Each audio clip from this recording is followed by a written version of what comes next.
And here is the comment by the man who owns the dealership. He says, you know, it's a strange thing. Your truck, the rear axle gave out. We cannot understand how. And literally, if you had tried to go with it, you'd have had an accident down the mountain and you'd have gone sliding over the mountain. We can't understand how the rear axle gave out. But this model would have to be shipped from us from Detroit, a brand new model.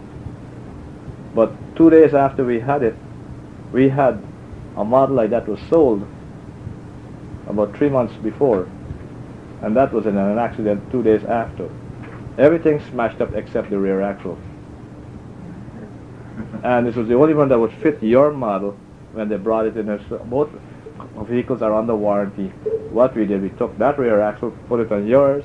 It's perfect. All you got to pay is the mechanic's fee, and you're ready to roll.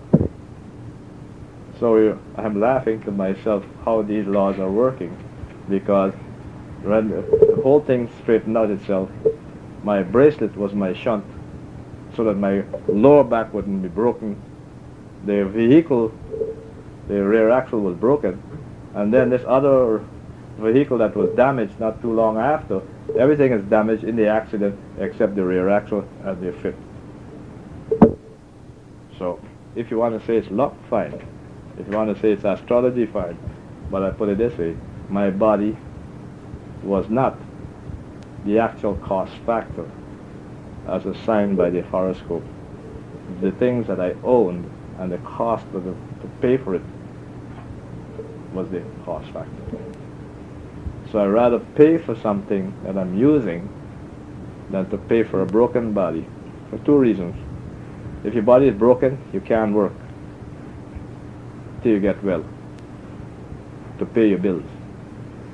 But if your vehicle or any object is broken, you can work to take care of that faster than having a broken body to work and try and take care of it. And so that's what the Hindu astrology does. It helps you to survive your particular conditions in your horoscope, but it doesn't prevent the conditions from existing, but just insulate you to go through it and not be broken up. Western astrology doesn't do that. They tell you these are the conditions, what to do for it, and they don't have it. Yeah. So Adano, if you understand the bracelet, say you don't have the money, it's not really the money that we don't have. It's something else going on within that would say that. Yeah. What is that? That's just the avoiding again, the being given a certain knowledge or wisdom and not using it. When it comes to money, there's only one law governing it. And that applies to everybody in this universe. The rich man or the poor man, they must pay their bills.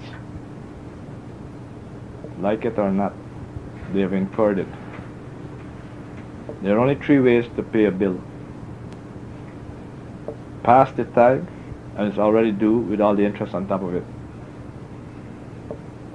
On time, and you got 30 days to catch up. Ahead of time, and take 2% off. And that is the core of money.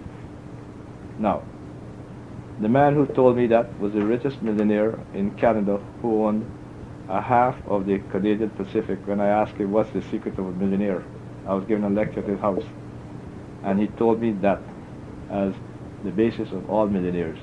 He lives on his 2% that he takes off. Instead of paying it at the end of the month to somebody, he gets the 2% off by paying it ahead in 10 days. I rewarded that particular principle to read like this: I am willing to pay my bills ahead of time with some to spare and some to share, and I don't give any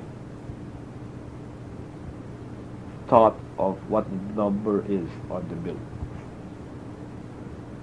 If I worry about the number, and I did worry about the number one time to test it, the flow stopped. the function of that principle died off. Became difficult to put it back into action.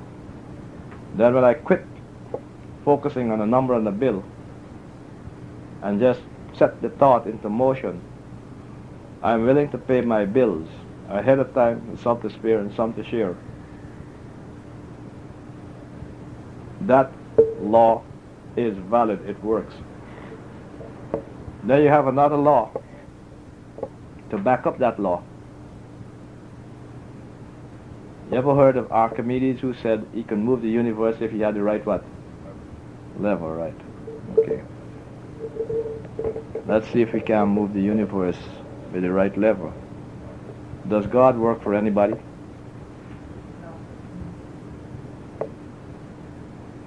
Let me hear. No. Good. Are you the child of God? Yes. Good. You're positive now? Yes. No doubt in your mind. Good. Then you got the lever. Big Daddy, you don't work for nobody. I'm your child. I ain't working for nobody. I'm going to work for myself. I don't care what it is. But I want to pay my bills ahead of time with some to spare and some to share, and you keep that flow going. Otherwise, I ain't your child. And you ain't my daddy.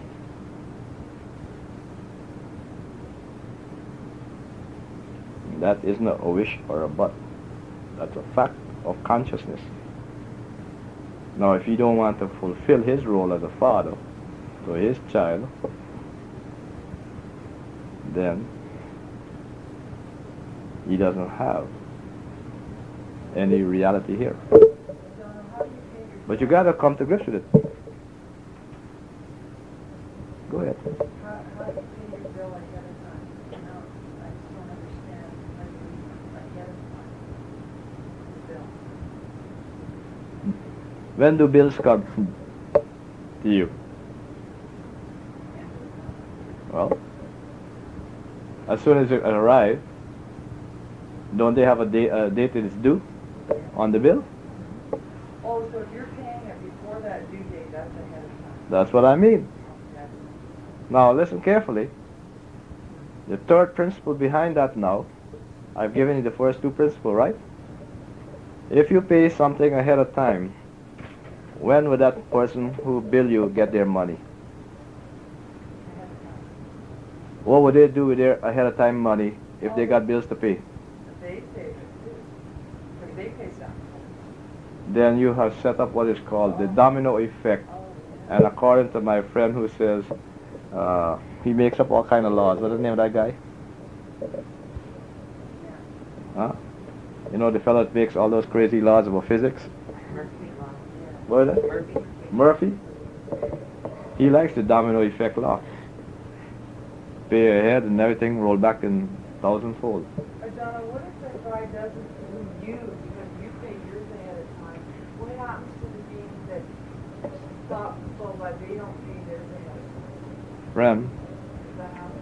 the only time you stop the flow is when you put a number in your head that's what you got to pay.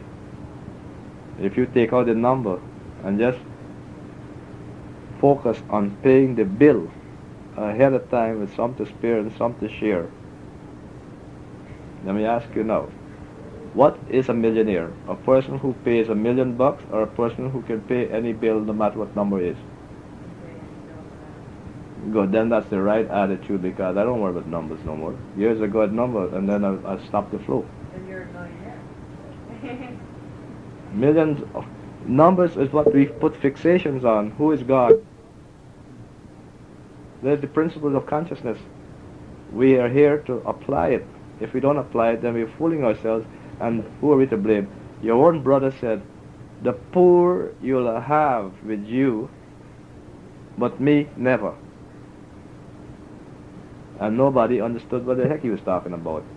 The poor-minded, conscious individual will always be with you because he will be the individual that will always put a number on what he has to pay or feel he's obligated to.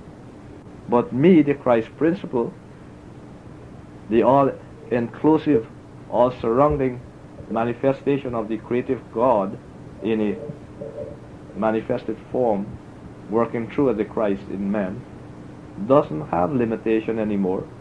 Therefore, if you don't relate to it, then you're shutting yourself out from the very nature of God. Does God have a number as to his commitments to the universe? Or God is the ever unfolding, ever blooming, ever unreversed, or ever unrehearsed, ever new experience? So where is the limitation in God? There's no double down. There's no point of fixation. The consciousness is set to flow infinitely. And when we as a manifestation recognize that through our understanding, it will work. You have to put it to the test. I had to put it to the test myself. And I don't criticize all the motivation workshops that people go to and all the different success workshops they go to. In the end, when they finish their conversation, I only ask one question: how you pay your bills? And none can give me an answer. And they look at me, what do you mean? I said, you pay it on time, past the time, or ahead of time? When you get down to the nitty-gritty of it, what is money? Something that must be exchanged for a service to which you need? Do you worry about the number now, or you need the way you call it the flow? Then your option to perform a service is like your daddy. He don't work for nobody. Does God work for anybody? Good. Then through your ability to express yourself, your flow moves for you. And your sign of your zodiac is already set up. That's why they say, pick up your cross and follow me. Find your own life force, your own input energy, and it will move towards you. Solomon, your brother, said, there's a time, there's a place, and a season for everything. The time is your health, what you put in your mouth. Wrong time, they bury you. The place is where your pocketbook works for you. In the wrong location, you starve. In the right location, everybody wants to give you something. That's why they have astrocartography or charts that show your Jupiter line, and you go where your Jupiter line just for the curiosity's sake, and you'll find people coming up talking to you without you even having to look, wanting to know what you can do, what you do. That's nature's laws. I didn't make them, I had to work with them. Is that Jupiter ascending or divination, or which one does it matter? Jupiter line ascending is always the number one line. Then season. There is no season. I told you that in solar nutrition, there's no season. That's temperature. Temperature has to do with relationship with another human being. She's too cold for me, or she's too hot for me. So whatever the temperature is, that's how you're going to relate. So time, place, season, these are the laws of nature surrounding us, and we can function in it because we are the children of God. Adano, can you explain the difference in relationship with coldness and hotness, what that means? Well, if you have a hot person trying to relate with a cold person, what's going to happen is like throwing cold water and hot water. They're going to cool off, right? Sooner or later, it can damp and dry out. So you need to relate with a person that has a similarity in energy. Yes, I'd like to go back to what you said last night about, you mentioned something about our space brothers. Yeah. Can you elaborate more about that now? I've read or I've heard or I understand that we're being monitored now. Now, do you see that as happening, or is this something that the whole world is imagining? Or the scientists or whatever, or the space cadets that go out into space, are they seeing things out there? What is it? And if so, why are they monitoring us here? Do they intend to come down here to the Earth? You stated last night that perhaps this is the case, that our space brothers will be coming back. Did you mean this literally? Yes. Are they really our brothers, though? Yes. Well, they just have different bodies. You said last night. we didn't have a carbon-based body in the initial creation. In the initial creation, everyone, including all in this room, had one of the three type bodies in the initial creation. That is a silicon body. That means silicon is a predominant element in that body. Or we had sulfur, which is a predominant element. Or we had methane, which is a predominant element in it. Our biggest anguish after we were released by the creative intelligence, since we didn't volunteer, we were created without our consent. We were drafted by the creative consciousness to go out into the cosmos. And you can't have a cosmos after a human form. You have to have a cosmos before a human form. No matter what the human form is centrally set up as its chemistry, the environment must precede for it to function in and work in. So the environment was created first. All the 84 million life forms were set up already in all through the universes. Then the three forms were released to go have dominion over the universe, but not to set up no franchise or ownership.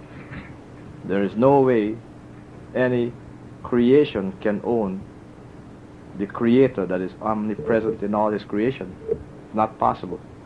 So he gave this particular principle individuality, and that was the initial creation. Come, let us make man, or a manifestation. And it's us, not come, let me. So you got to understand there's a principle behind the process already, setting up this particular condition. And come, let us make it, that's a command without consent. That's an authoritative dictatorial function of authority involving drafting you out of whatever level you may think you're secure in to go face what you think you don't know about. And you only have one privilege in that particular situation. You go, multiply, have dominion. That multiplication did not imply a uterine canal process. It didn't imply ownership in dominion. It merely implied go out and work in this cosmos and build. But when they were building, because they had the power to speak the spoken word and command the atoms, and that's the power of dominion over the universe, there's no other power, no other life form can do it. That power is inherent in the initial body to apply the spoken word over the atom. But we realize that that power doesn't produce permanency, because residue is set up in that type of process.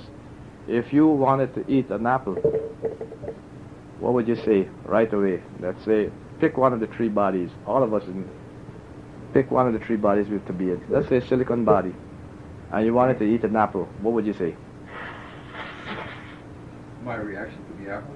No, just what I would say. Well, the apple tastes very good. Hmm? The apple tastes real good. No, you want to eat it. You haven't got it yet. Before the apple. Before I could eat the apple. Yeah, the apple. What do we say? Apple, right? Oh, apple. Good. It's in your hand. You didn't plant it now. You didn't wait for it to grow. You didn't harvest it. And you didn't protect it against no insect. You said apple. And in 2 seconds, in your palm of your hand, you have the finished product. Now, have you eaten an apple? And know that when you finish eating an apple, what have you got left? Oh, seeds. Yeah. Go and listen to what you're saying, because I'm going to throw it right back now. Where you think you're going to put that stuff? there is no place to. Don't put it in my spot. But if you were able There's not a single person in this room will allow you to put it in their spot, because you occupy your totality of your conscious beingness in your own point of reference to the atomic nature of your truth. And you manifested the apple at your command request. You didn't plant the tree, it was there already waiting. It wasn't being cared for by you or anyone. You're in a total self-productive, imminent environment to the spoken word. There is no residue, and therefore you will be left with residue. And what would you do with the residue? Because where would you throw it? That would be your first real anguish as a being manifesting your need by command over the atom through the spoken voice and having no way to eliminate the excess. You would have to design the apple to be totally non-refuse-less. And you couldn't design it because you weren't given that power by the Creator to design a non-refuse apple by the spoken voice. So, I don't understand if you were able to materialize the apple, why would you not be able to materialize the residue? where are you going to materialize it from? Well, I don't know, because you materialized it. If you were able to materialize it, You materialize the apple. Do you think you can dematerialize the residue? Why not?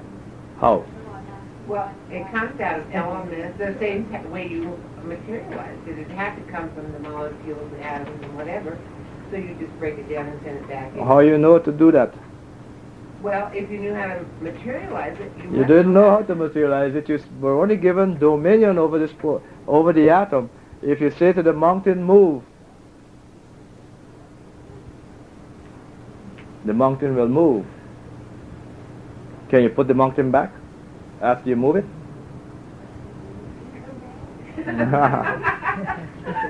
By the time you move the mountain with the spoken word, do you realize there are three things you've already done to the earth? With your showing off this, that you have the power to speak the spoken word and have the conviction, like the size of a mustard seed, move mountain, and the mountain actually moves to impress who? Who are you going to impress with the moving mountain now? A bunch of who's, right? Good. Well, what you got there is an earthquake that's going to tear away the whole earth now, or that location, once that mountain moves. Then a lot of things will start to follow, because you're breaking up every precept function of nature within the fixation of its own laws, just to prove what? Your own personal fixation? God knew what he was doing. He tricked us, because he wanted us to learn not to own or to feel left out, but to obey. But we ain't ready to obey, for two reasons. He wants us to rebel in order to forgive, in order to obey, in order to volunteer. But that was his own plan, all set up long before we ever were put into a human form, be it silicon, sulfur, or methane. Otherwise he wouldn't provide this carbon-based form for the resolution. And carbon is stronger than any element in the 144 elements that you can make a body out of and give it dominance. This one is the only one. He knew doggone well what he was doing when he put it together, and he wanted to find out for sure if he can test his integrity within his own individuality to rise above his own fixation of egotism and generate propriety out of service. But he must give a form every advantage to be a brute in order to be man by its own mistakes. It's very powerful laws set up by nature. And so our first creation was like that. We were called builders. We came here and muck up. Now we have to clean it up. We fought among ourselves because you control your residue in my place and I control my residue. So that began the wars between ourselves. And we became fixated, so we were called sons of light and sons of darkness. Bunch of baloney. It only means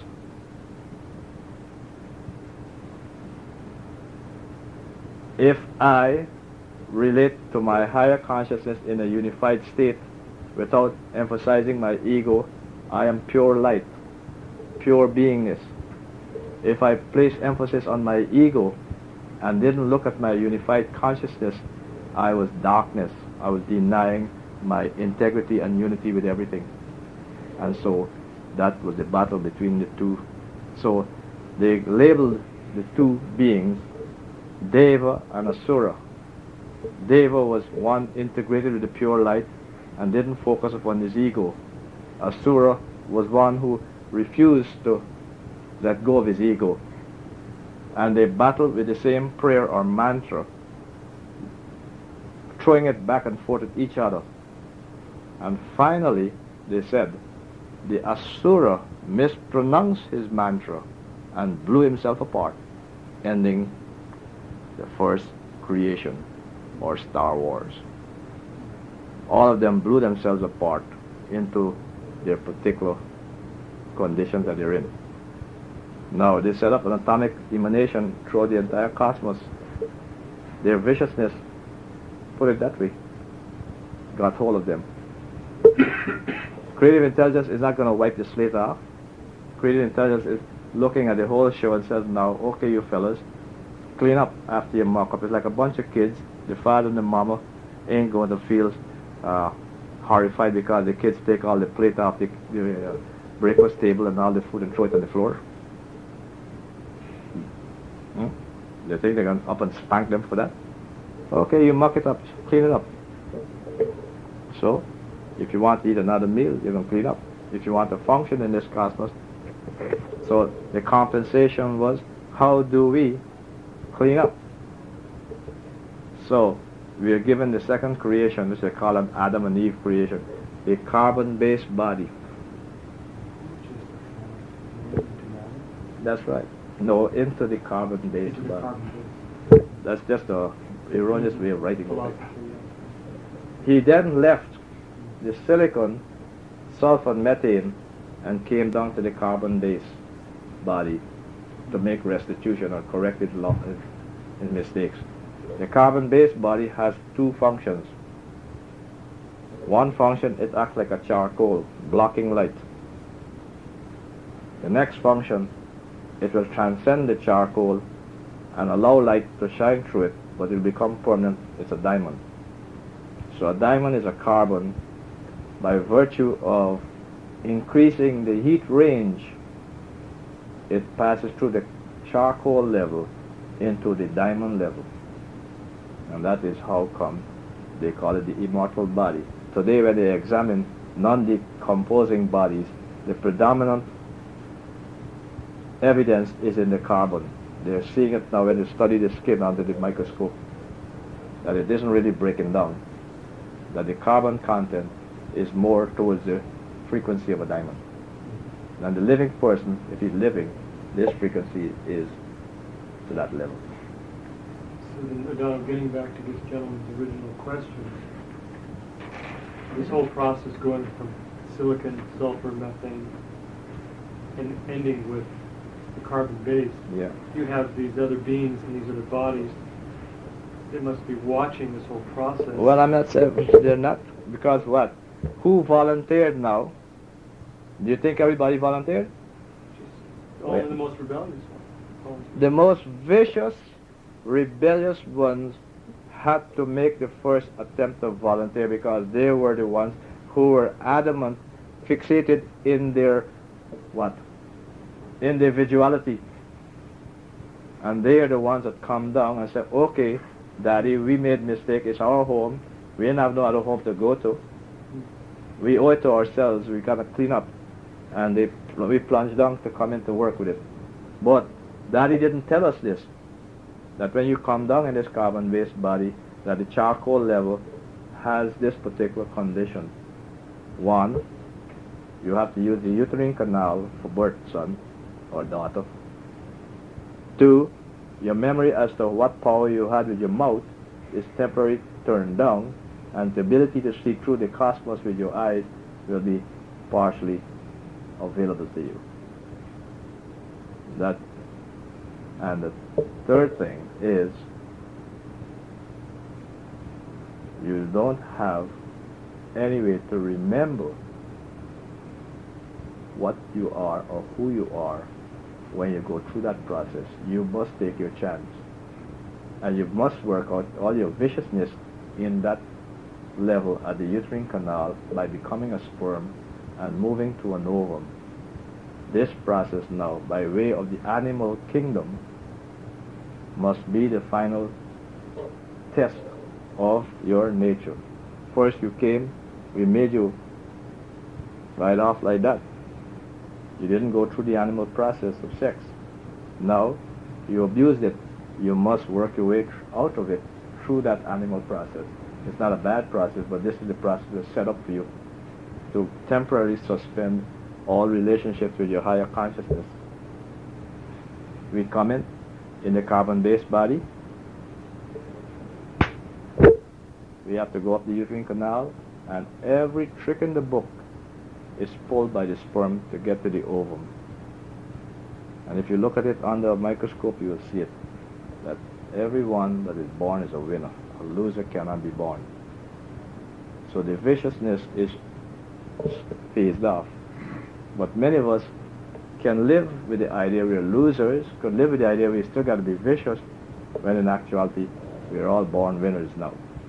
We have proven where our emotional nature can encounter the shutdown of the memory and go through the process to be born as a human being. Next, you're born in this environment and have this temporary shutdown of your past memory of what you are. You have to pick up by service through aches and pains. You can't manipulate the atoms with your mouth. You must do the job now to grow the tree, take care of the tree, wait for the fruit to mature, eat the fruit, and plant again. No more something for nothing attitude, materializing it and creating a war with it. You've got to respect it. Now, we see, even in today, the biggest problem bugging society is the residue all over the world piling up. Even when Jesus came and he fed the 4,000 and the 5,000, what was the biggest issue that he recorded? How many baskets of bones and crumbs they pick up? Why would they write a thing like that if they didn't want to make an issue about it? You could have forget all about that. What they pick up, bones or crumbs.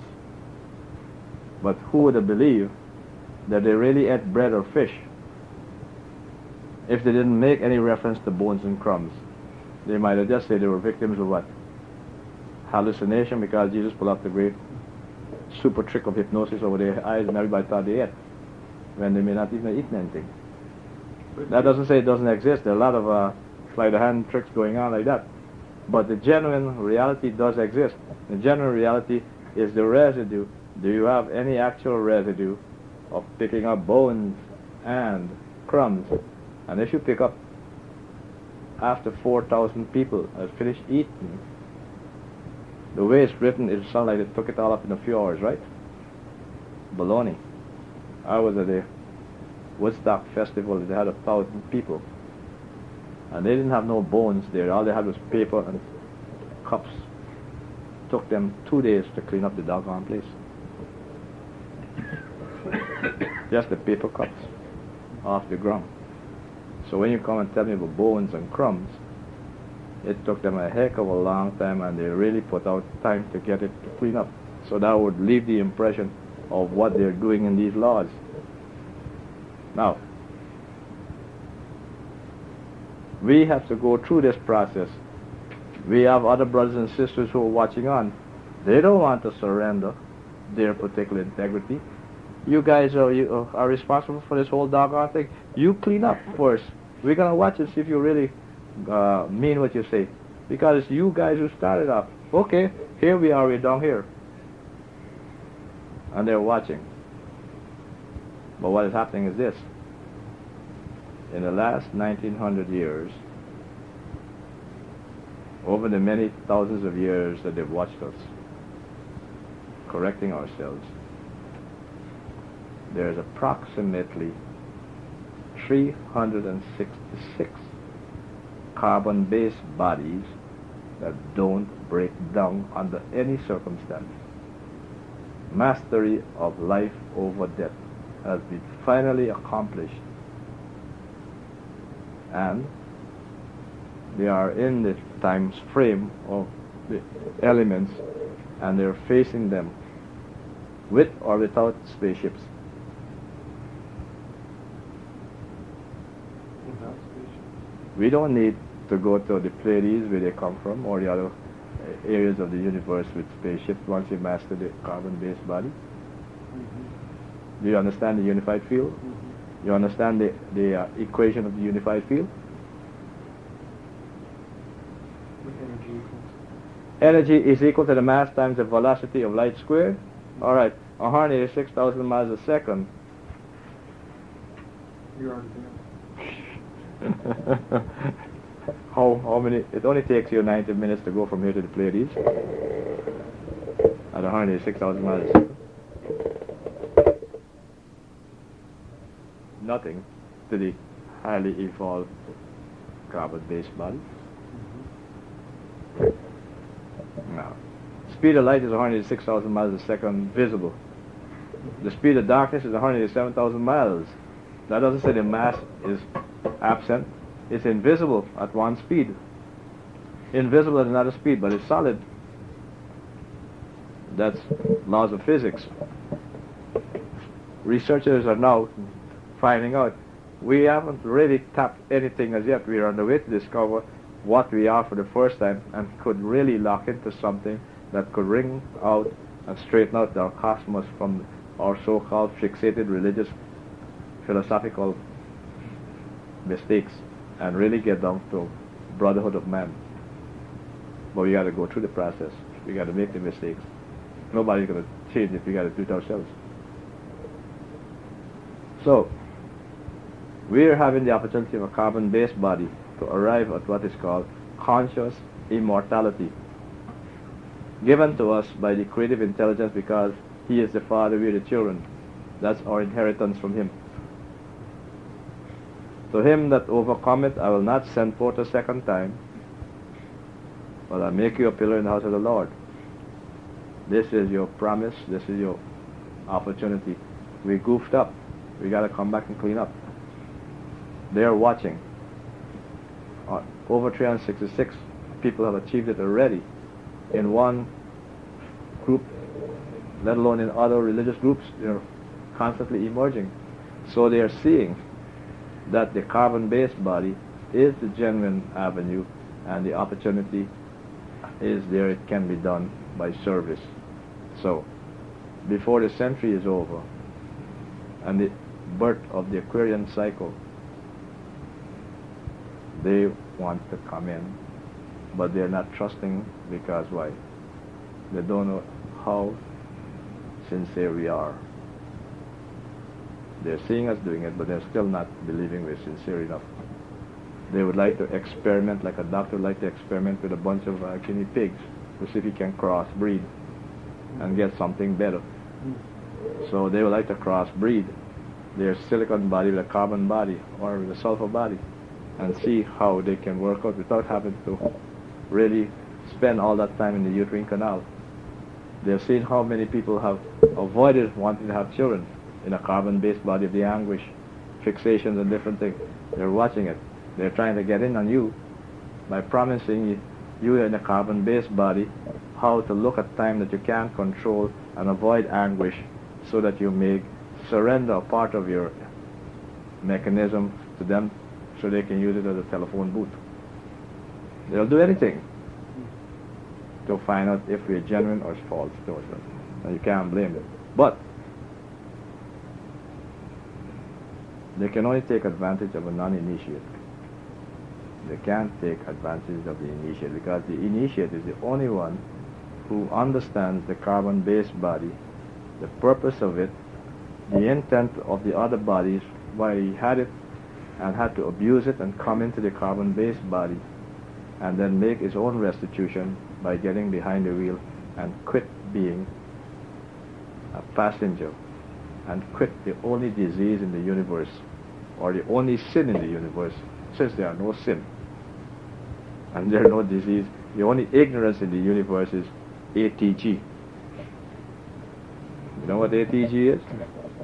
Attention getting syndromes. It's worse than AIDS.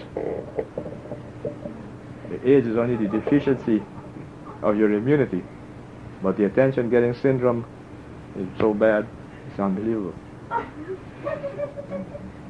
We all want to get attention from Big Daddy. Even Brother Jesus, you know, when he went down into hell and he arise, they said he went and sit where?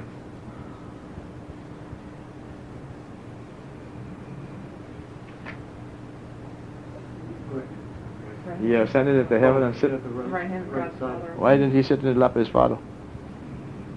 That'd be great ATG. Well, he was smart. He didn't want to be a victim of ATG, so he sat where? Right hand side. Good, congratulations. But tell me of a child seeing his daddy for the first time, what would he try to do? Well, that's ATG. But that doesn't say it's a bad attitude or not. But this is what we're looking at. Once the person has realized the inner integrity and the unity of the spirit as one, then there's no more ATG. That's why Jesus said, "Not my will be done, but thy will be done. And Father, forgive them, for they know not what they do." He had already got rid of his ATGs. So, in true respect for the cosmic form, the right side is the ascending side and the left side is the descending side. Christ's principle would give credibility to the right side of the creative consciousness. And so when he said he ascended into heaven and sat on the right side, that's the credibility of the mechanism, how it operates from inside. The ascending side is the right side, and the descending side is the left side, but the descending side is not a bad side. It's just that this is the way it operates from right to left. And once you understand that process inside of you, you relive your true identity in the carbon-based body. But the carbon-based body has reached its fullest integrity for the first time, where it doesn't break down no more, and is permanent, everlasting, as the creative intelligence intended it to be. So, in the beginning was the Word, and the Word was with God. That was the command. You don't have a choice. Go out and act. Do what I'm telling you, till you act it out and find out I have a purpose. And the Word was made flesh to go through all kind of charades, and finally dwells in man. Where is it dwelling? You heard it just now. Where is it dwelling? In the now, in the present, in flesh, Good. carbon based. Good. So you and I are the only forms, apart from the other three forms that we had available to us. This form is the permanent residing place for the creative intelligence. That's why it will be permanent and it will never break down no more. The chemistry validates it. Carbon is stronger than silicon. It cuts it. Like when it becomes a diamond, you cut glass with it. But have you ever seen a rotten glass? Not possible, right? But you'll see a weak glass in reference to a diamond. But you've never seen a rotten diamond either. But you've never seen a rotten glass either. But between the two strengths of integrity, the diamond is permanent and outlasts the glass in strength of integrity. But as to say longevity, they're both the same.